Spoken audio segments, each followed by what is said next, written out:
ప్రకాశం జిల్లా బేస్తవారిపేటలో దారుణం చోటు చేసుకుంది. కంబం మండలం దర్గా గ్రామానికి చెందిన గాలి చిన్న బ్రహ్మయ్యను గుర్తు తెలియని వ్యక్తులు దారుణంగా హత్య చేశారు. హత్య అనంతరం బ్రహ్మయ్య మృతదేహాన్ని బేస్తవారిపేట సమీపంలోని నిర్మానుష్య ప్రదేశంలో పడివేశారు. హత్యకు గురైన వైఎస్ఆర్సీపీ కార్యకర్త గాలి బ్రహ్మయ్య మృతదేహాన్ని సందర్శించి నివాళులర్పించి కుటుంబ సభ్యులను ఓదార్చిన అనంతరం మీడియాతో మాట్లాడిన దర్శి ఎమ్మెల్యే జిల్లా వైసీపీ అధ్యక్షుడు బూచేపల్లి శివప్రసాద్ రెడ్డి.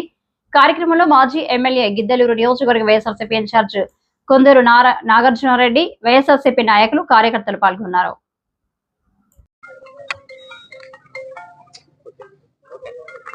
మొన్న రాత్రి దర్గా గ్రామానికి చెందిన గాలి బ్రహ్మయ్య అనే 24 సంవత్సరాల యువకుడిని అతి దారుణంగా చంపి యాసిడ్తో దాడి చేసి పెట్రోల్ పోసి చంపడం నిజంగా చాలా బాధాకరంగా ఉంది.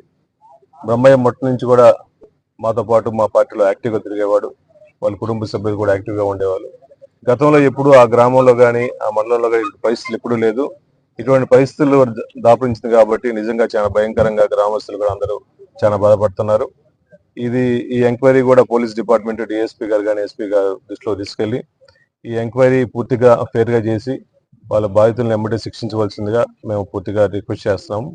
మేము ఆ పార్టీ కార్యకర్త జరిగింది కాబట్టి వాళ్ళ కుటుంబానికి ప్రగాఢ సానుభూతి తెలుపుతాం. వాళ్ళ కుటుంబానికి ఎప్పుడు అండగా ఉంటాం వైఎస్ఆర్సీపీ తరపున చెప్పి తెలియజేస్తాం.